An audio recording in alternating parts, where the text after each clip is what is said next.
there's many different types of headlocks. Someone can be standing behind you, beside you. You can be on the ground, you can be against the wall. So I can't give a direct answer as to how to take care of every single headlock, but I can give you a piece of advice of how to mitigate it. First and foremost, anytime someone comes towards your neck, you need to protect your neck, okay? Because if someone clamps down on your neck, it only takes a few seconds for you to pass out.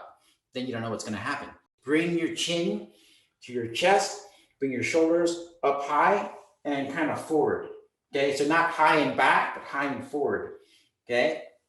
So in this case, if someone is trying to attack your neck, if you do this, you're protecting your neck, you're guarding your neck from the headlock or choke. Once you turtle and you drop your weight, you can start looking at how to get rid of the arm, whether it is to pull the fingers, pull the thumb, whether it is to be able to step behind someone. If someone chokes you, you can stand like this, or you don't do anything to protect your airway, odds are, no matter how many techniques you know, it's not gonna work because you're gonna pass out.